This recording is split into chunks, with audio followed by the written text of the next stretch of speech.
Mumina, aha, Makwaba, and about APPLE68FM, APPLE68 TV, so and Russell, say, and every way. It's my dry, Yata Wabano, or Mamma saying from Confirmation. The soon Kunya, the Muslim Nabasu said, and we are Rebecca say, interference, Rebecca Yamodia, and the Modia, not just a Facebook one of no comments, no, what they saw the Beba, I feel a command say, ABA, TikTok, also your life, YouTube was we are Jones at Shamana Epa, and there if you had a fantastic, freaky, Frankie Friday, yes, Obubu Busumi, and now November Bosumino. Leda a tosoye emiensa e wo afi impimini adunu emiensemu na awie sabati bi ene se enrada MPP amayikono eye insanchofo nhimudi a omo chese sane omano atete aprasama se no de NDC4 tretre omonsa e wo mo so sechisi ano omo na monam so covid ba eni amaye economy ato apo na mo so amatetre ni edema eye MPP amayikono chese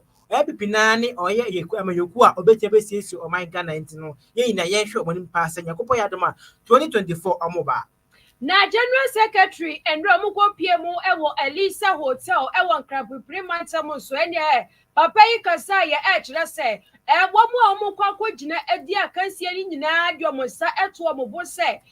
ekosi sade ananse wo bi ewi ni wo mu a wo still no mbekoso a ewo MPP amanyoko no emu Omekoswa ewo MPP amekwo paade a one nso odi wani chemu NDC ho nso a eye titrani ade mamo Yewura Johnson Asiedu enketia enrada eye ntiase apam a amayoko no ekoye nintino Yewura eye Asiedu ketia babonta bekasa chese eye ne kwan so no de nti ana okasa obeti emu ensem Sansu na Deputy General Secretary Edema NDC amanyoko no Yewura Mustapha Bande ono so akasa na wonim se nche bia na bato komisa enso edim brebi bai so womu ba behye November 3 pepe pom betro di foforo womu se ye wo be ye de kra fo mo ho so opekra wonye de opeso wonye omu de fom na guta impanyufo akasa a chese omu de arahwehemu eko ediama agedifo yina se omuja pintimpa no munya eye asrafo na posifo mu gidie esane se bebi omode bambo no akodu ni paade bronya yi ebede ba sa aranso ana wokopie mu omrahye bedwafie no aja wo mu ko ya no na trese wonim se ensem bebre ena koso ewo honomo na ensem ba ko a wo mu nyina eka ne se Yewura kwaku agima menu wo mu pese wo be emrahye bedwafie no obeyi ne ho anu ne ati akolebu dialysis no wo matumi atum Abusia we ani nisema hodro bi aka ho ana awia we de ye bebe tutu srani abasa de mamo sepentrebe kase wo modin a na mo fama dwenche ne afambra ebenya abotre ne etime kenkani na de mamo news team ni na eta ye tipa sepentrebe kase no ye mfa ebeso mo akenkanfo eyeme obi dumbie nana nyakon abrono maamene nana ajuwa nyakoa abrono ma papa bi on say da wo shama bonti so a na wa from ajuwa chimwedem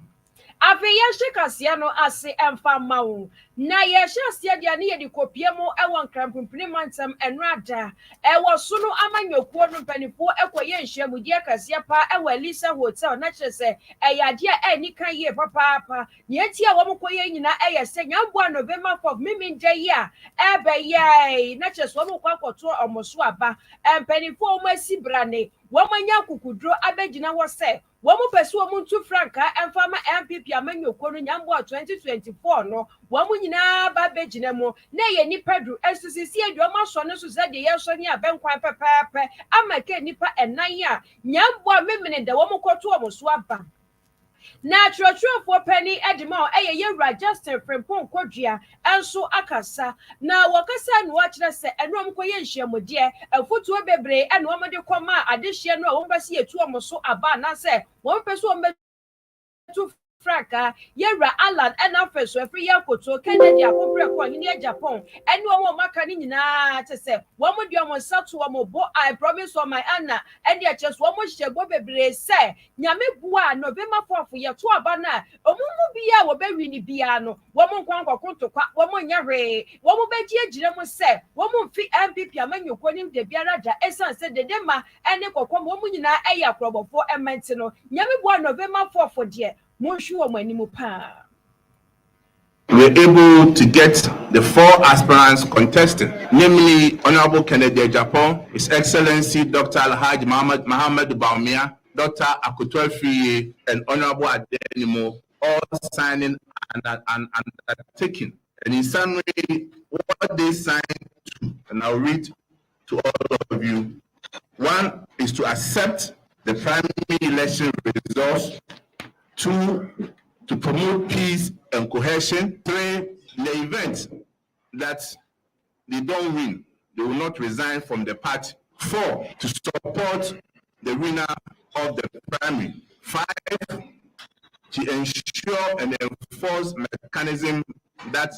has been established by the party, and also to work within the timelines and duration that has been established by the party from now to the results are declared, and to respect the decision by the delegates of our party. Voting center can have more than one polling station, but on the same premises. And depending on the number of delegates, the Electoral Commission may decide to create another center. That is whereby the number of delegates exceeds 1,000. Again, I'll reiterate by stating that there will be no congregation on the day of voting. And it is worthy to note that no voter shall wear the color of a contestant at the voting, that is T-shirt, branded in an aspirant picture, whether kept or posters of the aspirant. The elections will be conducted in 277 polling centers. For regional officers, they will vote in a constituency in the region. For Ashanti region, the regional officers will vote at Ishiaso, in Ahafo.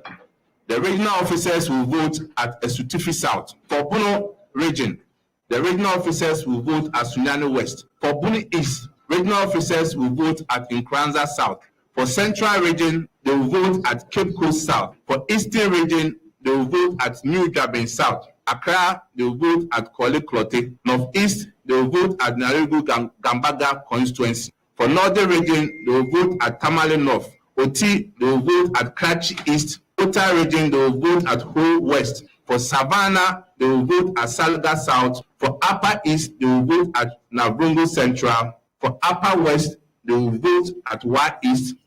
For Western region, they will vote at Takrade. And Western North, they will vote at Seshiri also. Justin from Ponkodia and our Casa, no, and yet as a baby, I'm better to abandon in Nano, or Papa for 1 million, said the Baya, who be our papa to abandon in 1 quite Iraquai, and our first was signed in Sembebre at Tuga, yet to me about Amawa TV. Yantua, a year pentrol break, Caseneso, and Amania Twaswa, and I'm and Rada, and Yenshimudia and Penny for your quiet, any nano, a Yamea Duma, Memeda Ebeya, a China. No, we are both men on that a tossoy and nay. Say, I can do 4 on person to Franca, and then my also Amayoko MP Penay, some Kushia, and then in none says a memorandum of understanding, and nobody me a boy ye pass, Ubiana about one, about dear Tiano. When you had the one such as Ancatanasia, they said, near Tibian if you are son, would you 2 more artists?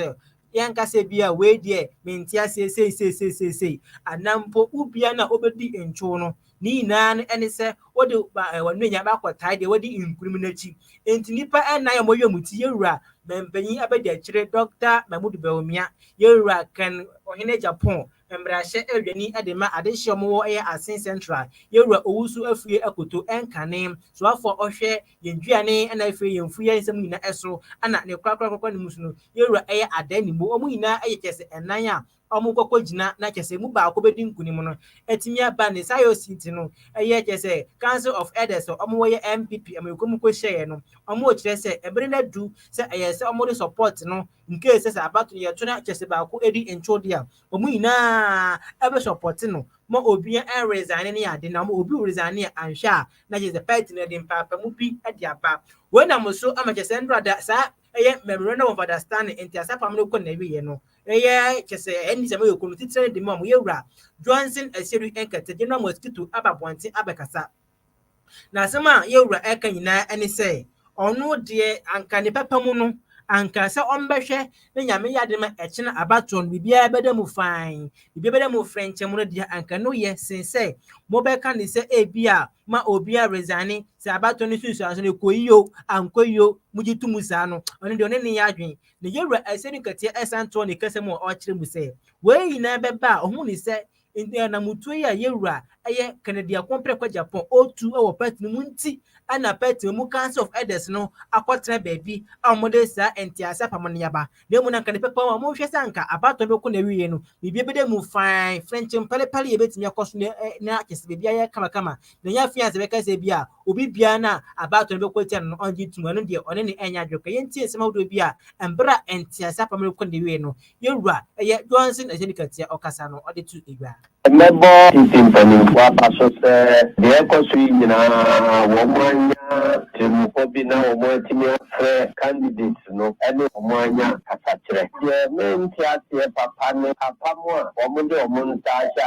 aseɛ sɛ yɛto aba no a obiara ntumi nka sɛ wɔn te aseɛ wɔ free party no mu no. Ɛno deɛ ne enforcement bɛyɛ de nti nka nsusu sɛ wɔn atumi ati concerns amanfoɔ ɛwɔ post no so na wɔn adrɛse a amanfoɔ ɛbɛyɛ abusuoyɛ mu ama contestants no ɛno ne the key to ensuring sɛ abato no akyi biribiara mfiri na wɔntumi a adrɛse na wɔka sɛ yɛto aba no wie a obiara mfa ne nsa nhyɛ apam bi aso sɛ ɔmfiri party no mu yi sɛ ɔno adabra kakra wɔ hɔ.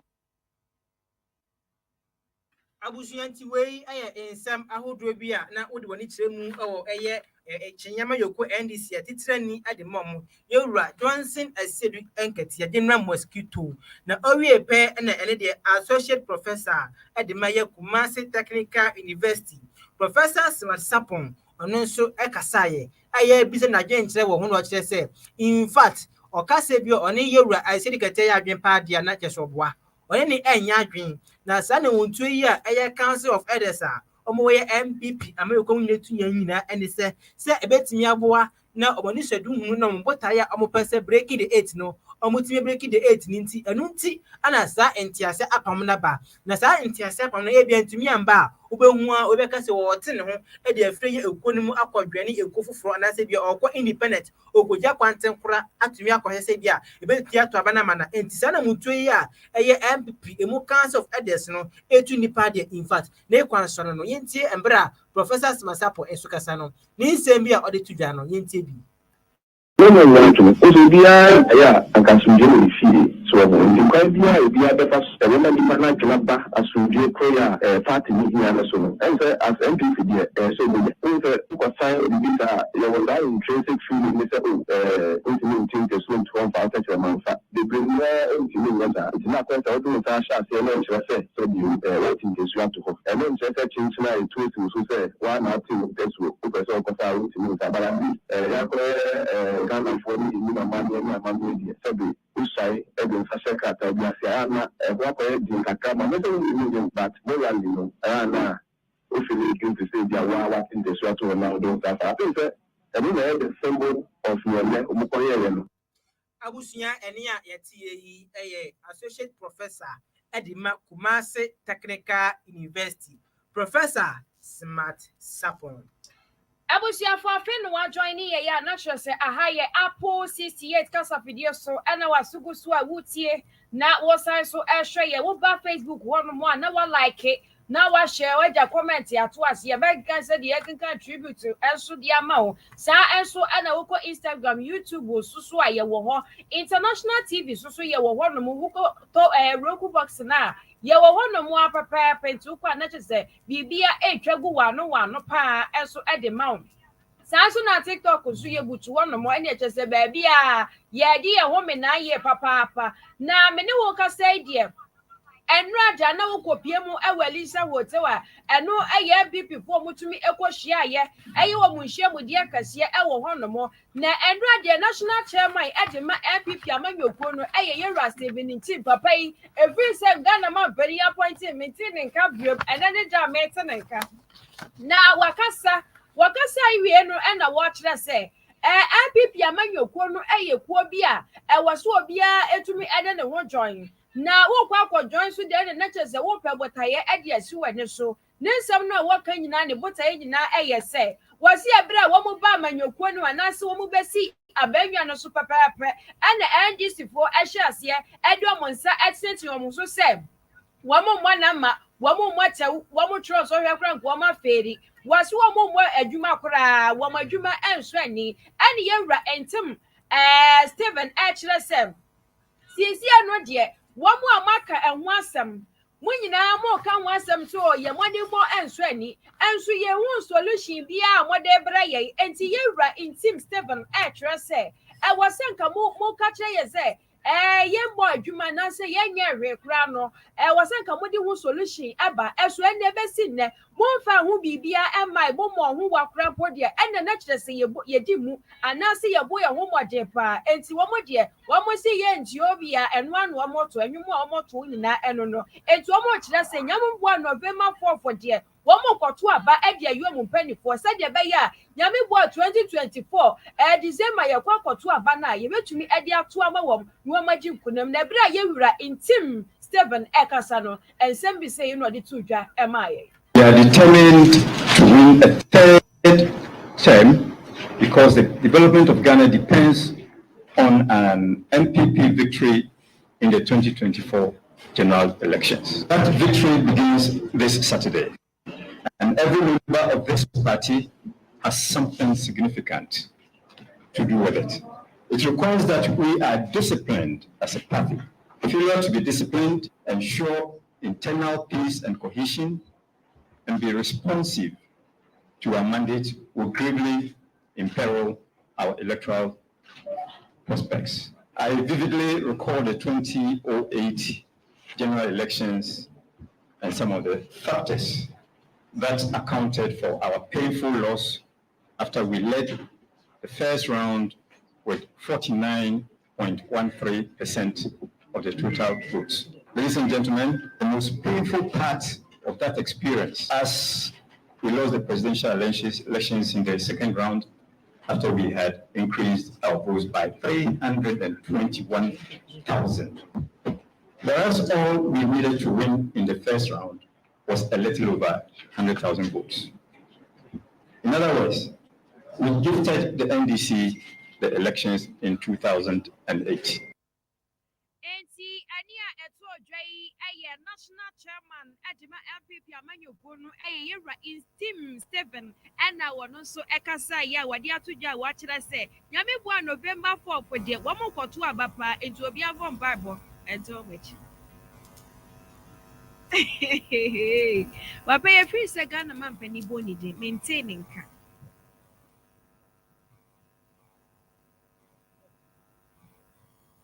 ai wo mu yanka. Okay.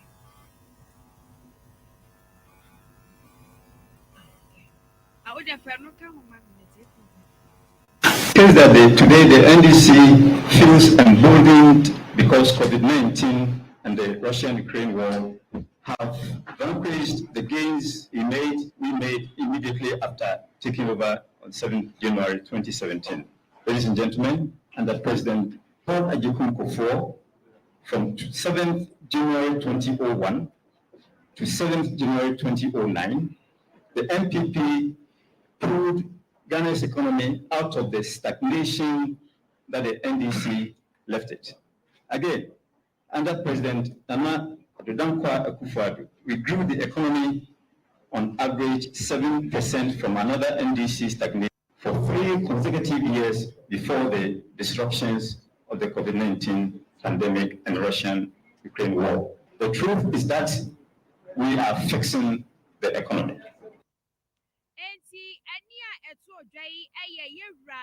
Stephen intim and I want also SID way to watch let's say MPP Amanyokunu de Ghana man penny to me abwa am what to me ku press what the almost one fan share see the biara da Abusuya yento aso na enche bia na ne na Ghana ase no asenyo de yepon so na emo kire se wodi woni kire mu o eye Kolebu teaching hospital eno eye abaya resabia wo enkebu mantema na ekema akoye se omo no omo da dialysis so ne ade no okọ eye renal unit wono na na chese ebo a ye dwom won in fact na ebo no eboro so edoso pa kane no na nka omoje be se 380 Ghana cedis afi omkwate nkwada omusi o ye mabo kosro eye machine awodo na ye di esa dialysis ne ho da yare kidney ade no se mutumi pejam kopie mo was severe den ahin Ghana cedis a wore kwa bai ne de bebre be kasa titiri no omo no omoda dialysis so ne se eye kurampo ne ye kukumpo ne ye besoa dan da kura ye ko se ye kokora na sika ye de fo ka kurampo akokora na ye dim bosu me bia na se na watwe kura jesi ye kombe se nyunu na mo je 380 cedis ko yentumi ntua afi ma hula pejama kopie mo de 790 cedis ni ade ifati yentumi ende bebre ye babonte be kasa ni ade a when am so amachese enrada embrashe ebedwom no omokọ asetena no inse mebre apie mu baye na sem no kasa de ya to aye kese kolebu teaching hospital no aye renal unit no meche dialysis unit no ya tum amo kese jese embre ko nanim ka grass ya tumi abie na ende embra mbrashe bedwom kọ asetena no banyi ba ko ekasa ye mbrashe bedwani ede ma amanfo mo dwaboso abato epeso aso ununyafo kwamna minta akando ekasaye na sema yewura kwamna minta akando kan nyina ene se wase enmanim ya ne ho behia pa se ebetimi ato insa de afre eye soafo ohwe ye pomodin ho ansam so yewura kwaku agima manu se ontumi mbra emepie mu wo embra hye bedwamu na insa bi wono ma yenti bisa no esa ne se ne ekoso wo eye kese kulebu abaya resabia ni nyina no efa dare se sensem ni nyina no in fact enu na se Ghana for ye nyina ye nu dema ye ka enti ne ho behia pa say betimi ato ensa ade afre owura eye kwaku agima manu na watimi aba bebre mu ambrahye bedwom na ensa ba ku yuni bi wono ma yenti bisa pa nyenti a se ne se munti a ebeka se bia yetumi epeja ekese dialysis na se bia kidney dialysis ne yepeja ebonum ni ade no ye ho behia pa se yebeto ensa ade afre owura yewura eye kwaku agima manu na ensa bi wono ma watimi aba bisa na mbra na asem ye na se nkomotwetwe no ekoso no yenti ensa ma wodo bia owura kwamna minta akando okasa no ode tu ebia. In the initial case of the facility's closure was attributed to scarcity of essential medical consumables required for dialysis. When dialysis medical consumables were finally procured, the service saw an unprecedented increase in fees from 380 Ghana cedis to 765.42. Mr. Speaker, the hospital's public relations officer explained to the general public that this alarming price adjustment was as a result of the government's withdrawal of tax exemptions, leaving the hospitals burdened with the full cost of importing vital medical consumables for dialysis, leading to unexpected financial strain. The hospital therefore had no option than to increase dialysis fees to cover part of the cost and render the service unsustainable in the long run. Mr. Speaker, as of now, there has been no official communication as to whether the duties paid to expedite the clearing of dialysis medical consumables have been refunded. But even more interesting is the fact that the hospital owes suppliers of dialysis consumables about 4 million Ghana cedis, which is making it very difficult for the hospital to secure these consumables. Mr. Speaker, I plead with this House to rally behind me in calling on government to consider absorbing the full cost of dialysis for Ghanaian patients, or at the very least, absorb whatever the difference beyond 380 Ghana cedis. This will help alleviate the financial strain on patients and ensure timely access to life-saving dialysis treatment. Ensem ahudro bia owura kwamla minta akando embrahye edwani edema adehia omwe biaboso abato epeso aso na okasa wie pe na ne de deputy minority leader donkuma no abedi achirefo no so na se dwam yewura eye Emmanuel ama Kofiboa enso ekasaye na de asema yewura ona bo eka nyina eni se wasi baby edunus no ho behia se Ghana Revenue Authority GRFO ebeyi etoto bi edada machines awodro etimi esa eyarewa kese nyina eso na tumi abo ama dan so no etimi akra bebre ediaba esa ne se eya dialysis machines awodro no ye kase ye kra diaba eya na eto na ewo so no edoso pa etie Emmanuel ama Kofi Boa etre se ebetumi a je refonhwe na sa eto no yetumi yifiri so na tumi aboa na machines no yetumi akra de do e de aba oman Ghana mu ase. This issue also brings to the fore the issue of bureaucracy,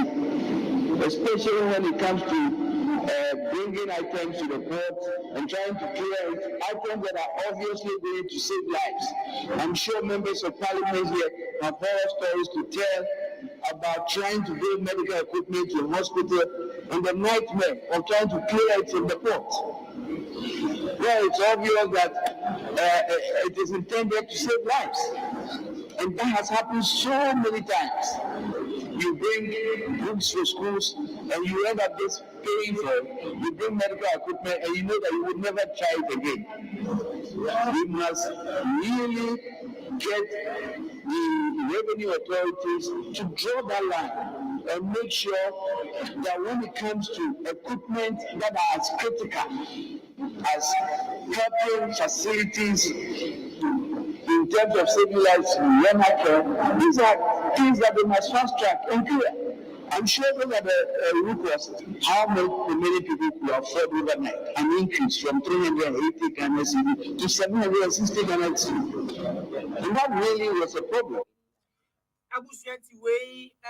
udwani chemo mbrase bedwa musu a don kuma no dan dofo abede akire a ono da ma no yewura Emmanuel ama Kofi Boa na okasa wie pe ene eno de second deputy speaker of parliament ono ana ote adwam ana sa insem kaye ana sa insem bisa wei na ekoso owura Andrew amako asiama wana na asiama na kasa no eda na bam na emro obi agbo ne nkuro wie pepepe no se dabi matidi amukanyi na yewura Emmanuel ama Kofi Boa akasa sanso yewura kwama minta akando ono so wakasa ntidi amenso a meye the second deputy speaker yi me ani na ene se meto insa ede afre yewura kwaku agima manu onyankopɔ eya doma ya wada ede enu ye no eye obubuobu sumi ana November bosumi no deda etoso ye enkron meto insa ede afre ne se obeba mdache bedwamu na insemi wono ma watimi aba abeyi ano ene so embra oteche mu no say ana ode tu ega is to appear before us on Thursday, 9th of November 2023, to come and brief us on the closure of the Renal Unit Outpatient Department and the upsurge of kidney-related problems in Ghana. I mean, the minister should come and tell us something. I mean, almost everywhere people are talking about the kidney-related problems. They should come and tell us if the NHIS issue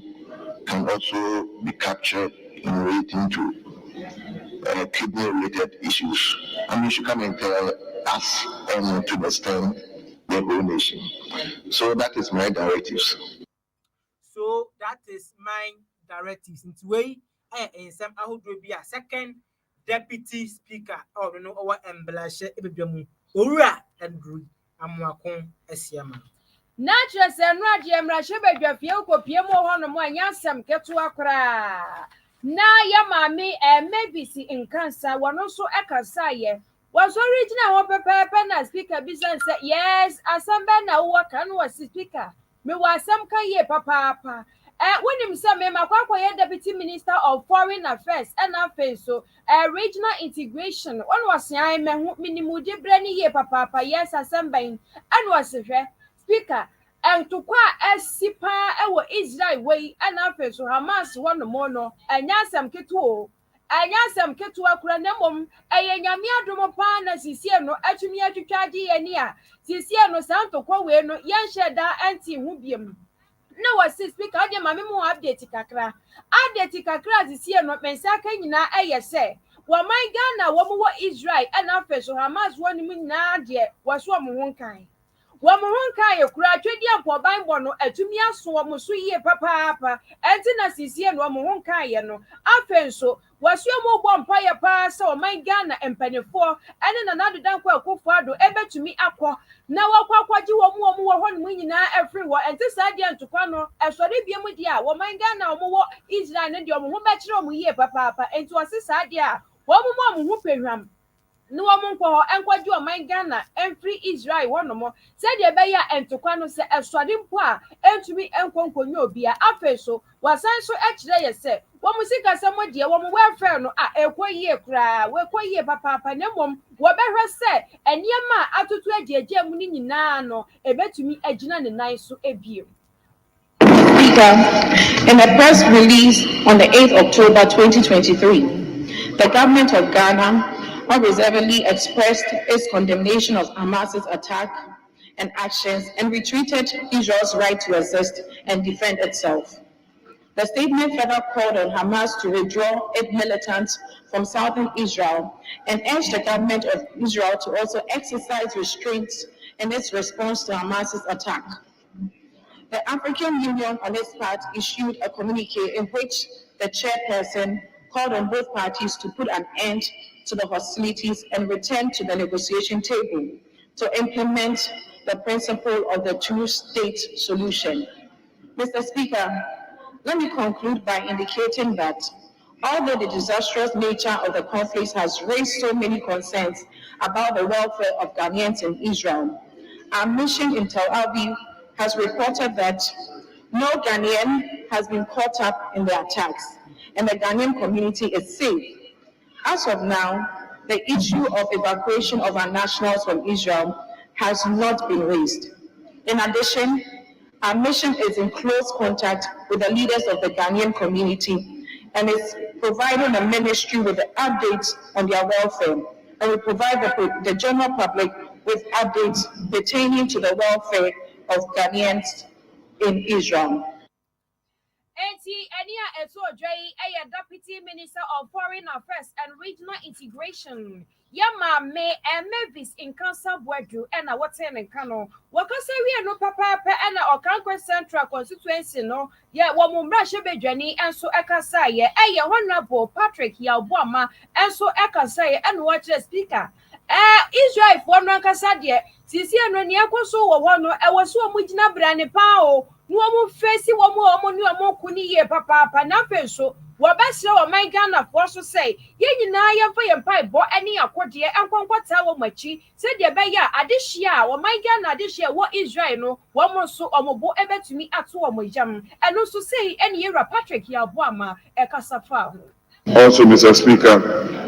be responsible, especially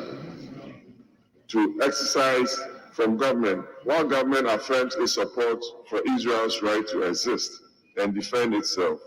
it calls on the Israeli government to exercise restraint in its response to the Hamas attack, which I believe, Mr. Speaker, Israel has a right to self-defend itself and territory, but it also must have recourse to international law and international humanitarian law with regards to the lives of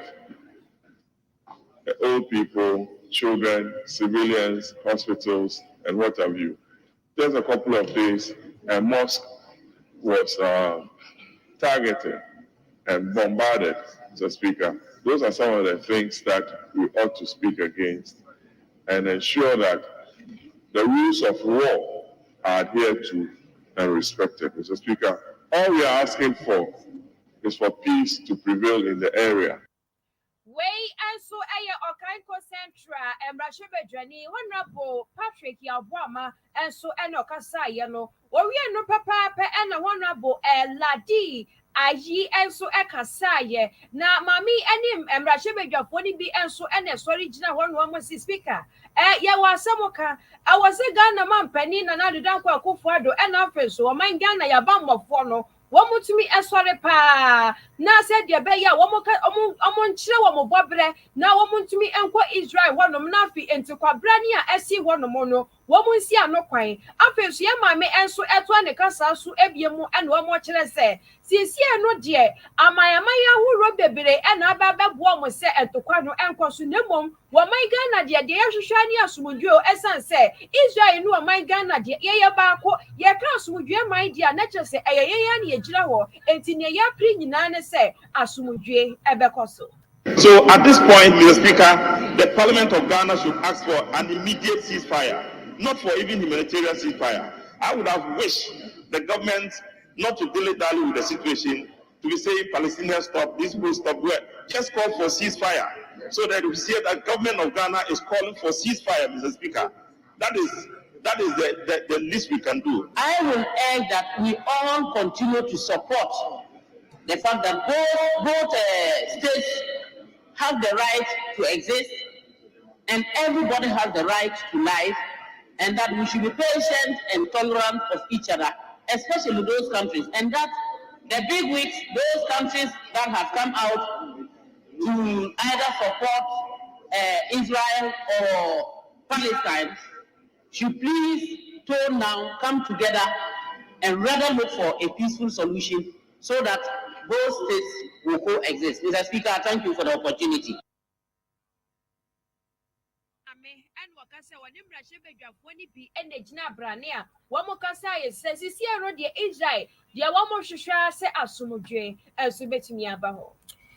Abusunya yentua awia plantobre kasene so emfa emanti se wo hwe e wo Facebook, wo hwe e wo TikTok, wo hwe e wo YouTube, Twitter, anomade no modern Ghana web ana afi local box so enne yame yadom yakọ eye United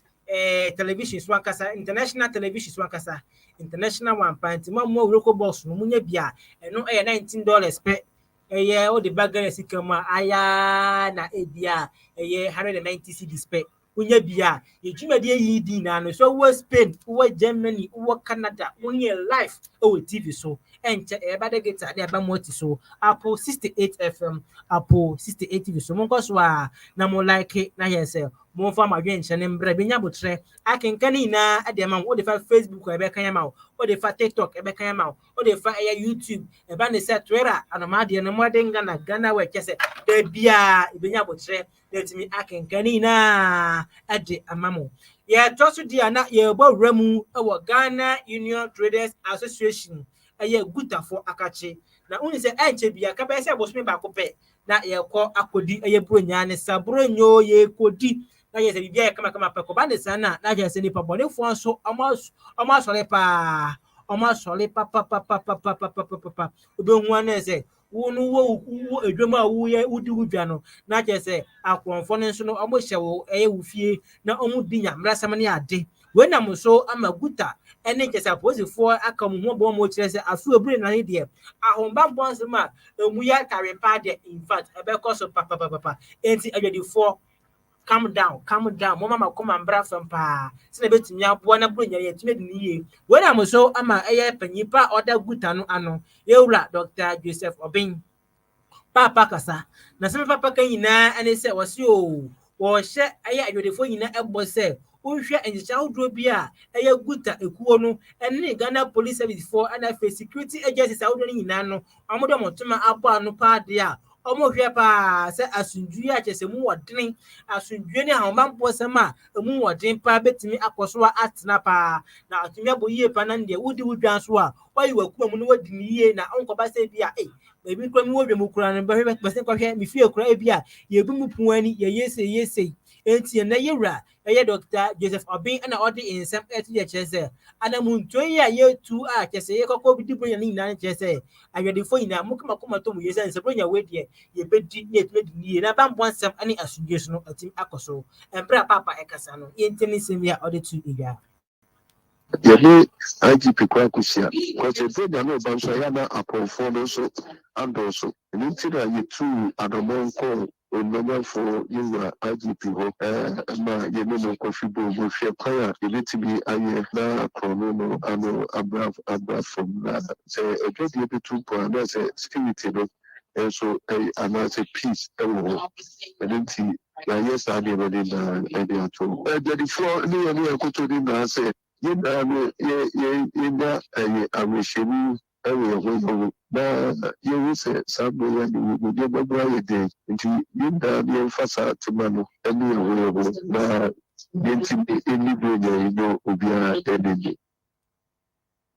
we na obia eni engine we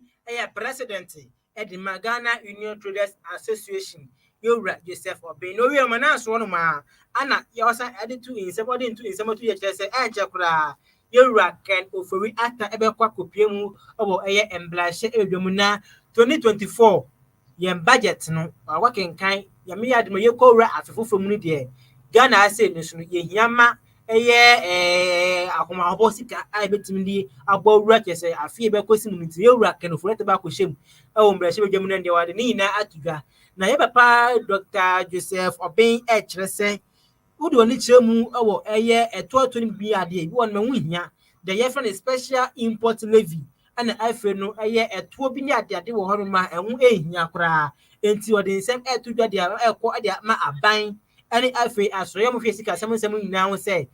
mmere no du na sɛ budget ɔkɔ akɔkekan a saa special import levy no yɛyi firi hɔ ana afei ɛtoɔtoɔ bi a ɛho ehia ne so no yɛntimi yɛyi firi hɔ na mboa ayɛ saa paade a ahwɛ a na ɛkɔm paa ɛna ɛbɛsan aba ekurom aka ho.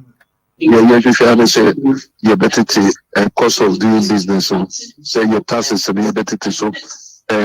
levies ne charges a ɛwɔ hɔ adi ka mu so a ama yɛ nneɛma boa yɛ den ama yɛnyɛ competitive ɛwɔ sɔbrɛgye ha no yɛbɛhu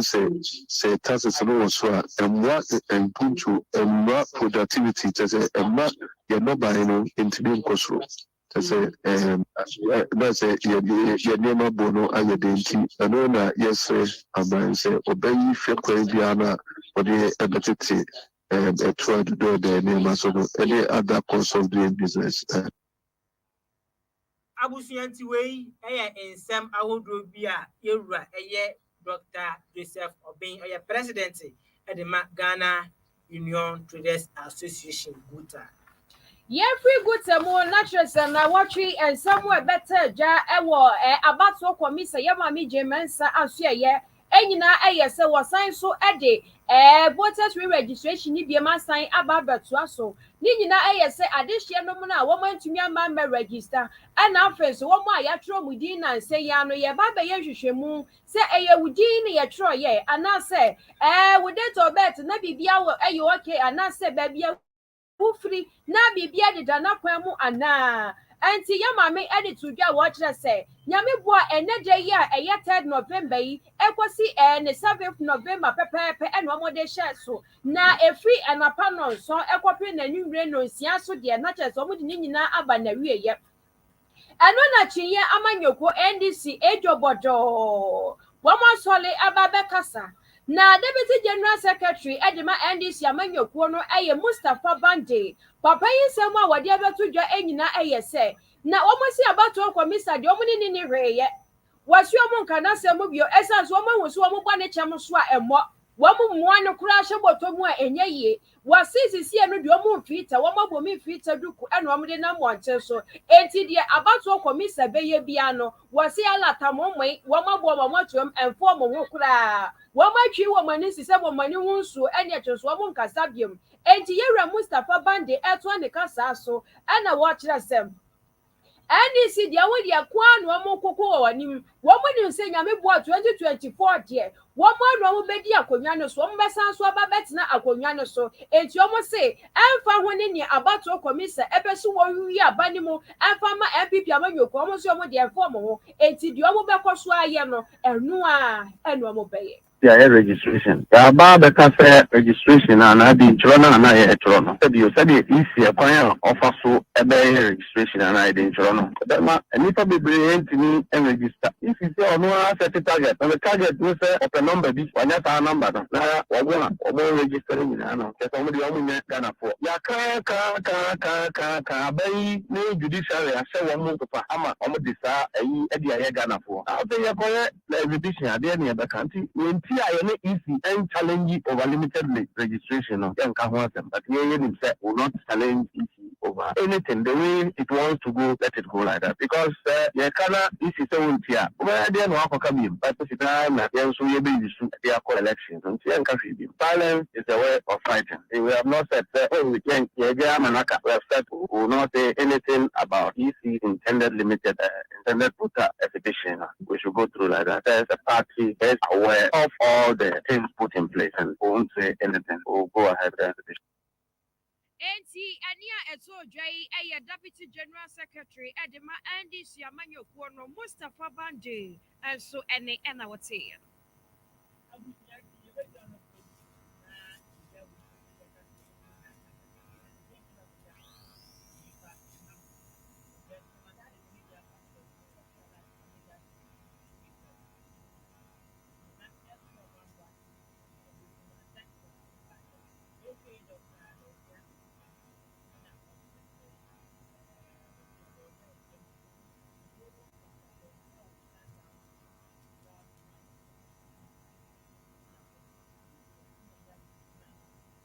ɔkyena no yɛkɔto abana na kyerɛ sɛ owura ɛyɛ Canada Japan deɛ ɛyɛ adeɛ a bɛwomia ɔbɛka na no atum simple koraa ɔse nkyia kɛseɛ ɛnkɔ ɛmfa ɛma Honorable Abet Ameyaw ɔyɛ parliamentary candidate hopeful ɛde ma Wanchi constituency saa nso ɛna Tintinebe Makro ɔde aba ɔse hi you guys are doing a great job yɛda ase keke kaswa ɔse ɔhwɛ yɛ live ɛde firi ɛyɛ American Town ɔna ɔse aka Hawaba Bawumia is our next hope. My special greetings to Honorable Mavis Hawa Kumsin from Abrantie KK Kaswa Yeda say. Eye Gladys of Arabia the Nediaba or the Edifri Madina and the Baye. Or say, what's not dear? The besi what go happen. Namuno MSF China NPP or promise now or mokono and na eye Gladys of Arabia Diaba Yeda say. I feel Collins Ajekum or share life edify Ashanti region ejeso you had say pa it's a bush original so those of you are what them the free afa TikTok buying na so no your huni na and as a pass mubuswa edi agent no enso edeba ibejira no so yamre me ko ibejira no so na ye ni na atimi aba na wie ye ede amamo list ni na ete ye chipa se pronto be kase no yemfa ebesomo akenkan famote yenka ayeme obi dumbie nana nyako abrono maamene Nana Joa, Nyakwa, Abranoma, Papa Beyonce, that we shall have one team swear. Now I'm from me, Ajua, Jim with day. Yerema say, Samoje break, it's here.